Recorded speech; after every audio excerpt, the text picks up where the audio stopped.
ser do mundo sem estar no mundo. Vamos falar sobre isso hoje. Quero começar contando uma história de consultório.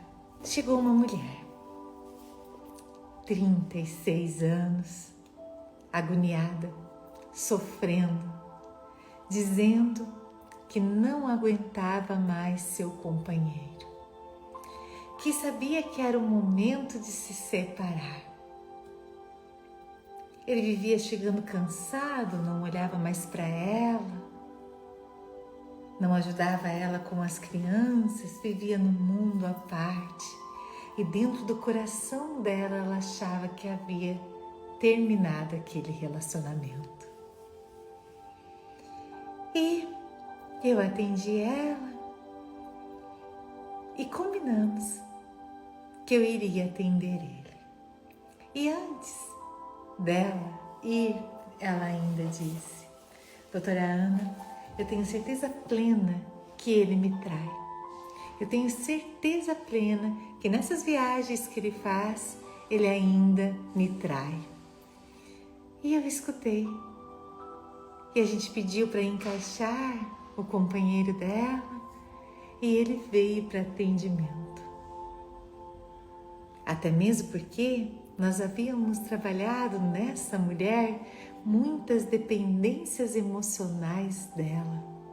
Ela havia perdido o pai muito cedo, então ela tinha todo aquele sentimento de perda, todo um sentimento de luto dentro dela.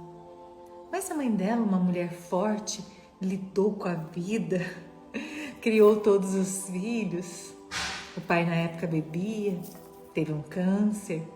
Então, quando ele se foi, a mãe deu sequência a essa carência, que ela tinha também. Não só a filha, mas a mãe também tinha essa carência. E aí é tão bonito esse processo de cura, porque veio o homem para mim. E eu estava esperando, né? O marido que ela me pintou. O cara que não estava nem aí para ela, a pessoa que tinha traído ela, que não valorizava tudo que ela fazia. E veio um homem muito cansado, extremamente cansado, com a empresa correndo o risco de entrar na falência. E ele, que já tinha visto o pai perder o restaurante, que já tinha visto a mãe vender a casa que tinha sido tão doído conquistarem, se entregava no trabalho para levar o sustento. E mais, ele dizia: eu não conto nada para ela, porque eu vejo ela triste, eu vejo ela preocupada, então eu não conto nada para ela, eu fico no meu silêncio. E aí eu pensei, meu Deus, será que eu conto para ele que ela está pensando em se separar? De traição não tinha nada no corpo dele, ele nem pensava em trair, estava tão pesado, tão difícil o trabalho dele que ele nem pensava em trair. E aí eu chamei os dois, mostrei a dor dela, mostrei a dor dele e ela começou a chorar, porque ela não tinha percebido o que estava acontecendo. E tá todo mundo sofrendo. Eu preciso contar para vocês que tá todo mundo em ressonância da dor. Então aquela pessoa que chega até você, ela chega com muita dor. E se ela te magoa, se ela te machuca, se ela fala algo, é porque ela está na dor. Mas não é porque essa pessoa está na dor que a gente precisa escolher também ficar na dor. No entanto, se olharmos para esta pessoa que nos faz mal, que fala algo que nos machuca ou que não nos valoriza como a gente gostaria.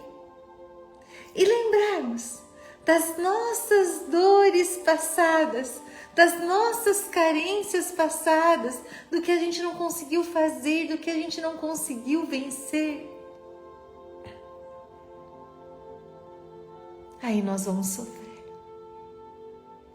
E vamos aumentar ainda mais esse sofrimento. Tudo que vivemos no passado, tudo que não curamos, faz a gente perder energia de vida.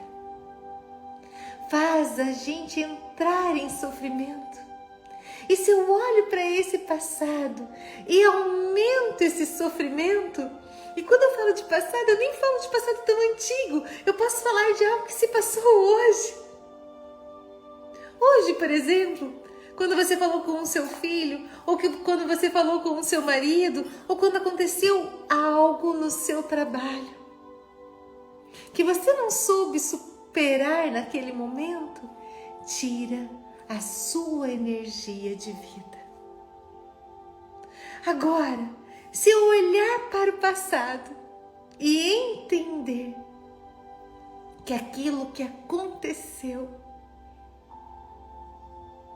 foi porque o outro também não está bem, e olhar para o outro com amor e entender que ali tem uma alma ferida, eu curo, eu transmuto, e aí nada disso me pesa. Mas para isso, eu preciso aprender a meditar. E quando eu falo de meditar, não é você ficar em meditação plena. É antes de você responder, é antes de você brigar, é antes de você deixar os demônios da raiva, do ódio, da mágoa, do sofrimento, do medo, do pessimismo te dominar.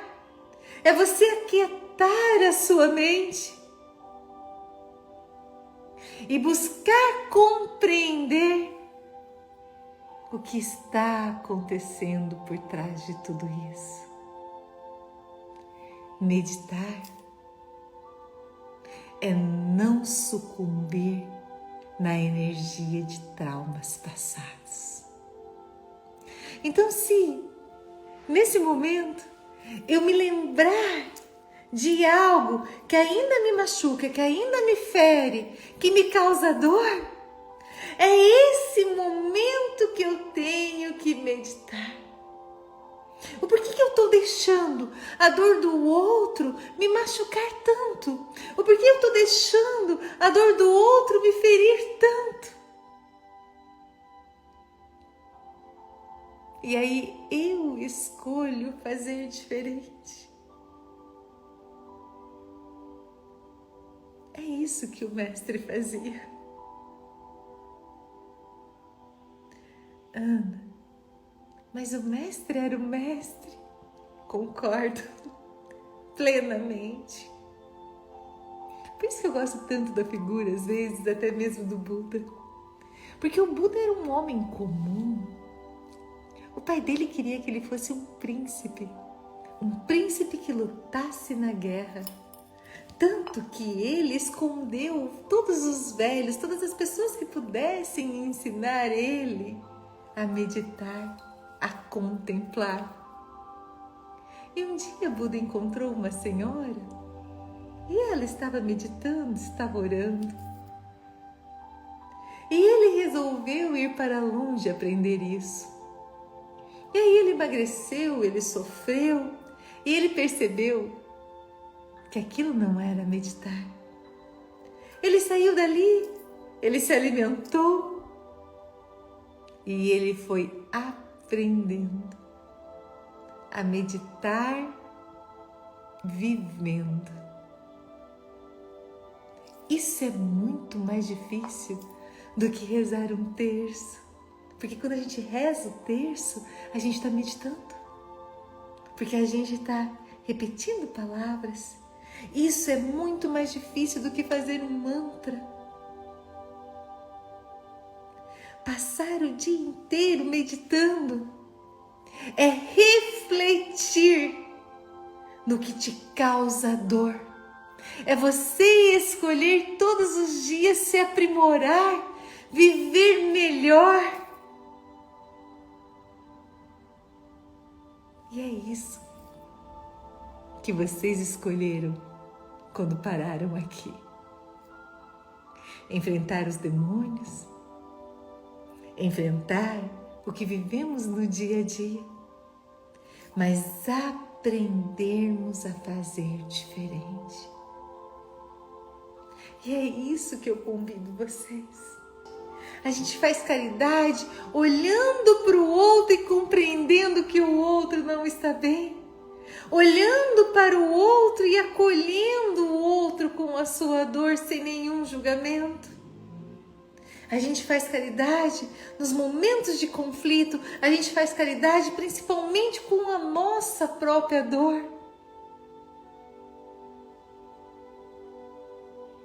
E aí eu te convido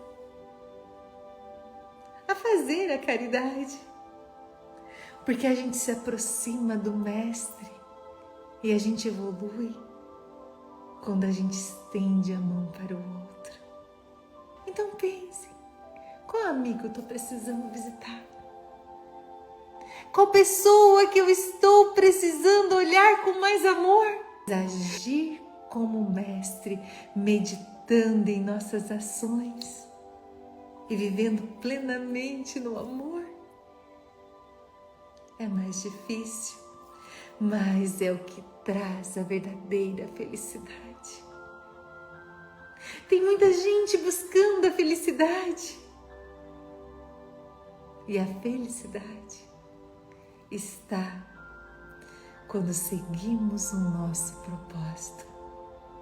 Mas, doutora Ana, eu não sei qual é o meu propósito. O seu propósito é o propósito de todos. O nosso propósito é amar.